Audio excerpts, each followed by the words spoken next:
Hey, this is Samantha once again. What about the end of the video? This is another paid request for those interested in requesting pretty much any type of videos, topics, reactions, commentaries, reviews, re-reviews, whatever it may be. Feel free to send it either directly to my PayPal or join my Patreon. Both links are down below in the info box. And this is for the new 2022 Netflix action film, The Gray Man. It stars Ryan Gosling, Chris Evans, Billy Bob Thornton is in it, Alfre Woodard is in it. And despite some nitpicks I have here and there, I really enjoyed this film. I thought this was a lot of fun. And apparently a lot of people and critics are having a bug up their ass about this movie. It's not perfect. It's no John Wick. Like, I would put all three John Wick films above this, yes. But with the credits and there's a site I use called Letterboxd. Letterboxd is a website where I films I've seen, kind of keep tabs on it. I could give 1 to 5 star ratings. People are giving this 1 star, 1.5 stars.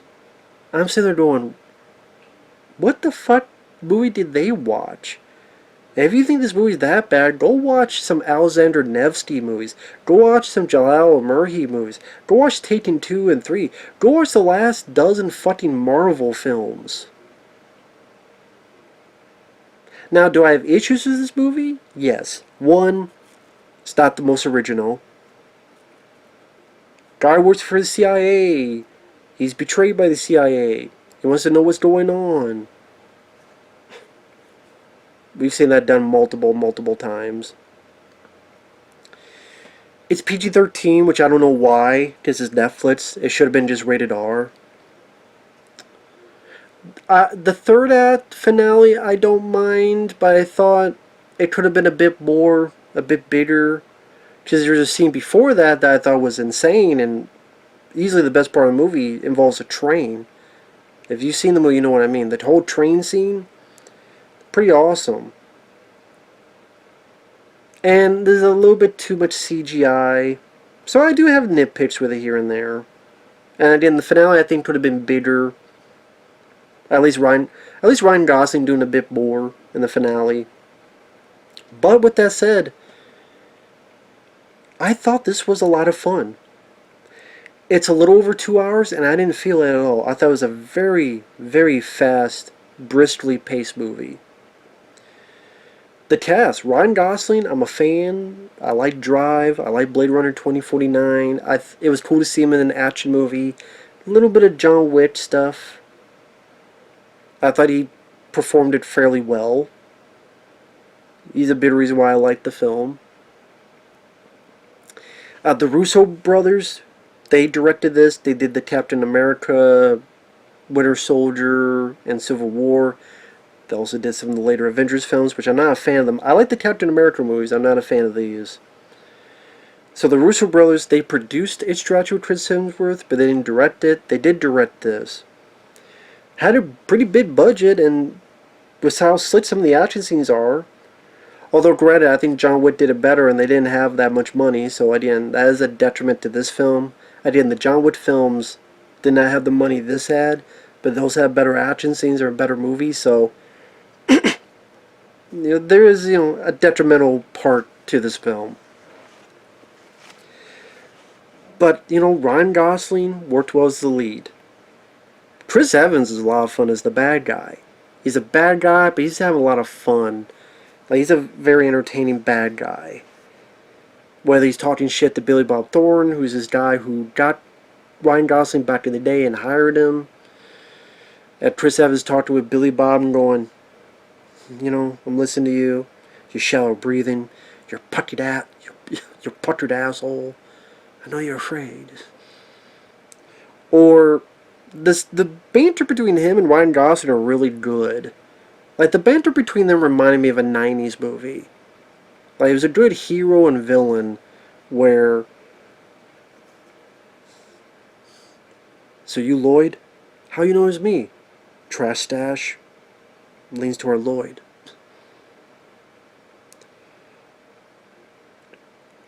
Or there's someone that Chris Evans is going to shoot realizes he's holding a grenade, and Chris is like, "You douche!" and jumps out of the way of the grenade. Or there's a bit where he's pissed off that these men died and then kill Ryan Gosling. So then he starts shooting the dead bodies. Like, will you fucking... You? That's what I mean. They should have been R-rated and go for broke. I don't know why they didn't. It's not like they have to worry about... I guess someone saw this in a movie theater, but I thought this was only on Netflix. But someone said they saw it in the theater, but I thought this was only going to Netflix. So, maybe there's certain screenings in theaters? I don't know. And the action scenes are pretty good. Like, people shit on the action scenes. Yeah, they're not as good as the John Wick films. Like I said, there's a little bit too much CGI. But I thought there was some really good set pieces. There's a set piece in a firework festival. And the camera's swirling around. And it wasn't as discombobulating as Ambulance, the Michael Bay film I saw a few weeks back.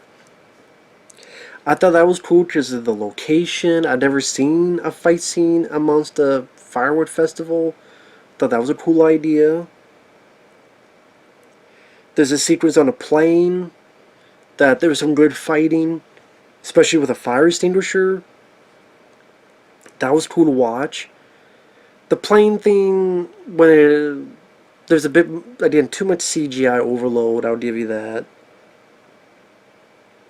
But it's one of those things that, again, it was going so fast-paced, and I'm enjoying your protagonist and antagonist, and it's slickly produced in terms of colorful cinematography, some nice camera work. So even some of this music was pretty decent. Again, some of the set pieces was not CG overload. Some of the set pieces were actually rather fun, rather entertaining, and yeah, I enjoyed the film quite a bit. I won't get more into spoilers. Like I said, my favorite bit is this train bit. I'll put it that it just sucked me in, and I enjoyed the ride. And I would love to see a sequel. If you learn, hey, make it R-rated, ease up on the CGI a bit, yeah, there you go. But I don't think it's as bad as some people made it out to be. The credits and people, I don't know what fucking movie they watched. Go watch some of the action movies I've seen. I'll give you a whole list of Steven Seagal direct-to-video movies to watch. Then come back to this. Sorry if I like this more than last shitload of fucking Marvel films. I mean, you want to talk about see? Anyway. So, deal more into spoilers. Ryan Gosling's in jail. Billy Bob Thornton comes up, offers him a deal. I like the little banter about the bubblicious, watermelon gum. Takes the job. 18 years later, he's working for the CIA.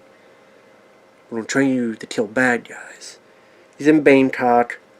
And there's little stuff I like that they add in. Little moments that made me smile. Like, Ryan's given a water pistol, and it's to get into this door. There's a bit where he has this thing, he's in Bangkok, so he puts on this really weird but interesting looking mask in order to take this trinket and mail it out and secretly. When he's supposed to kill this person, he has this big old gun that can see through other floors, like an infrared type of thing, which is interesting. See, I wish he was going to use that for the end of the film, but they didn't. That's one thing I think the finale could have been better, is him using that gun and see that put into play. But again, that's just me. But yeah, I mean, he says he can't do it. There's a kid in the way. You have the officials that are assholes. This guy named Carmichael, and then this lady called Jessica Henwick. They were subpar to me compared to Chris Evans, because I think Chris Evans was a much better villain than these two suits. But yeah, I mean, Ryan Gosling's got to kill a different way, so he picks up different stuff. He's like stabbing people in the neck or grabbing stuff and hitting people in bottles and do a little bit of John Wick and chases the guy. They fight in this firework thing, and he's grabbing the guy and making him burn his face against the fireworks. I thought that was cool and fun. I don't mind the music, the score. I thought it fit the film well. The flowing camera work. I don't mind the lady that was his assistant. I forget her name, the actress's name, but it's kind of like her. It's Ryan Gosling's aide on this, and she did a bit of ass kicking as well. So I liked her, didn't mind her at all. The bad guys find out that Ryan Gosling got this thing from the guy he killed because the guy was an agent like him, and I'll be just as expendable as you are. So they're looking for this thing that got information on our suit bad guys. So one of them hires Chris Evans, and the other's like, no, don't do, he's too much of a psycho. And Chris Evans is a character that likes torturing people. There's a point that he tortures someone taking their fingernails off. Always nice to see Billy Bob Thornton in there. I'm a fan of Billy Bob Thornton. Always nice to see him in a movie. Like he was in Eagle Eye. Of course, I love the first Bad Santa. And like I said, it's not the most original film. Like I said, agency you work for betrays you, you're on the run. You've seen that done dozens and dozens of times. Billy Bob Thornton has a niece, so you know that niece is going to be fucking kidnapped. And they are going to rescue her. Again, if you say it's predictable, you're right.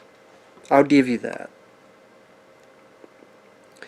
But I thought it was done with a good amount of style and just fun. It was just a fun movie to watch. And I would gladly watch again. I wish there was it would come out on Blu-ray. I would pick it up and watch it. Sadly, there isn't. If anyone knows anyone that makes Blu-rays of Netflix films, I would love to pick one up of like Six Underground, this movie. I would love to know. I'd gladly pick it up. Of course, they have to be on the down low, of course. But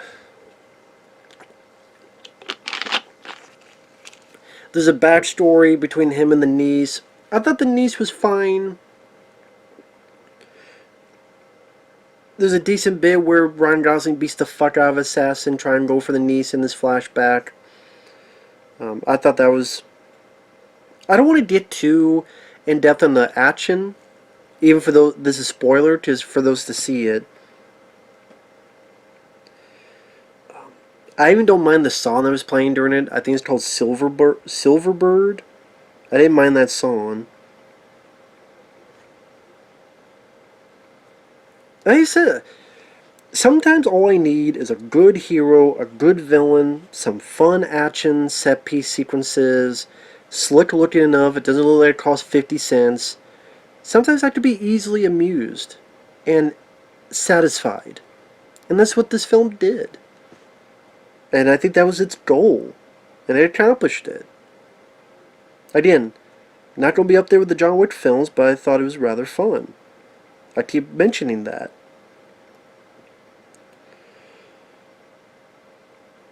I mean, there's this insane bit where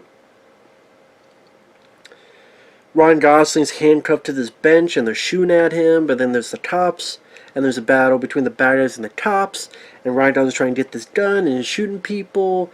Then this whole thing on the train bit where pieces of the train are blowing up and he's shooting, fighting people, and he gets on top of the train and shooting, and just really good, solid action set piece.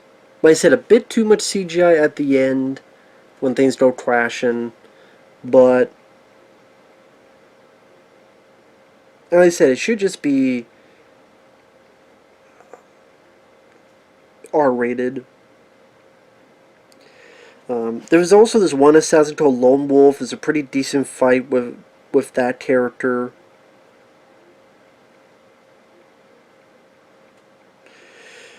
I said the finale... I said there's spoilers. In the finale, pretty much what happens is his aide is a distraction, blowing up helicopters, shooting a bunch of rockets and shit, while Ryan Gosling sneaks in, gets Billy Bob Thornton in the knees, sneaking them out. A little bit of gunplay, but Ryan Gosling doesn't really do a whole lot in the finale other than fight Chris Evans, and I thought it could have been a lot more.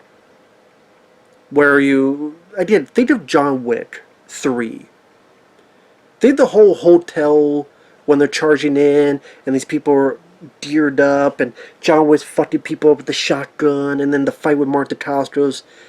That shows like John Wick Chapter 3 doing, like, if the Gray Man's here, John Wick 3 is up here. And then up there is also John Wick 2, where he's fucking people, then the whole area mirrors. That was very cool. That's the thing. It kind of shot its low with the train bit, so the finale just wasn't as. Although I did like the fight between Chris Evans and Ryan Gosling. I did like that. I even didn't mind the backstory where Ryan Gosling's character, he was abused by his dad, he was burned with cigarettes, he was made to almost drown to fight through the pain, and then Ryan Gosling uses that in order to fight off the pain and fuck up Chris Evans. Even to the point like he kicks his head right in the damn like not cinder block, but like some structure.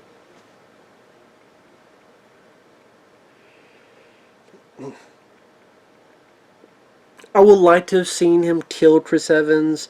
He beats him up and he's won, but then the Jessica Henwick, her and the other guy, Carmichael, I didn't care about them. I didn't give a rat's ass. I think Chris Evans himself should have just been the lead. I mean, you can have the guy, on the phone, whatever, but.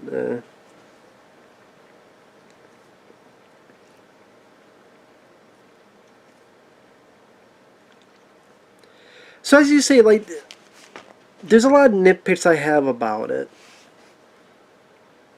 And that's the thing with a lot of films. There could be a film that have a decent amount of nitpicks. But at the same time, when it works, and it really works for me, it overcomes those flaws. And I don't know how else to put it. Imagine you have a meal. And the meal had really soggy, crappy French fries, and other side dishes are wanty. The soda is flat, but the burger tastes wonderful. Either you're the type of guy that says, you know what, I like this. Or you're, fuck everything. Yeah, the burger was great, but fuck everything. To me, it's like, well, I would complain about that anyway, if I paid for it. But I would at least go, you know what, this burger was a damn good burger. Actually, I'll switch that. If the burger and fries are really good, say the other side is not great, but the burger and fries are really good, it can overcome a lot for me. Because I'm a big French fry guy, so I'll have the French fries. If the burger and fries, the burger's the action, the fries, which is my favorite part, is Ryan Gosling and Chris Evans. I like that so much. The other nitpicks I could deal with. And it's a good-looking enough film. It's a fast-paced enough film. That's more of an ode to an old-school, like, 90s action movie than some of these other films. I say they're so 80s. Despite its flaws, it's just a fun popcorn movie. And nowadays, that is what I want. It's a good appetizer for the hopeful goodness of John Wick 4, which I did not see the trailer because I go into John Wick films blind. John Wick, didn't know what it was, saw the trailer, loved it. John Wick 2 and 3, I went in blind without seeing any trailers. I will do the same with John Wick 4. I don't want to see any trailers, TV spots. I don't want to know anything about it. All I know is John Wick has nunchucks. That's all I need to know. I'm good to go. And there you go. And Donnie Yen is in it. I don't need to know anymore. So hopefully it's a good appetizer for that. We'll see though. But yeah, The Great Man, yeah, I would watch it again. I didn't, like I said, I quite enjoyed the movie. So there's just other things that would change, but in a way, it's like I'm picking on things because I enjoyed so much, and like if you fix a couple of that stuff, this would have been like a 5 out of 5 star movie for me. Like if you made it R-rated and you smooth out some of the edges of the CG, if the ending was just, you know, as crazy as some of the other scenes, this probably would have been, you know, top 3 movie of the year for me. As it is, it'd probably be top 5. I would probably put this top 5. So, but yeah, it's not 1.5 stars. Give me a fucking break. Get the fuck out of here with that. Again, if you think that, I got a shitload of movies to show you. So, even the lighting went away. So even it knows it's bullshit. So with that said, thanks for watching. We'll see you guys later. Bye-bye.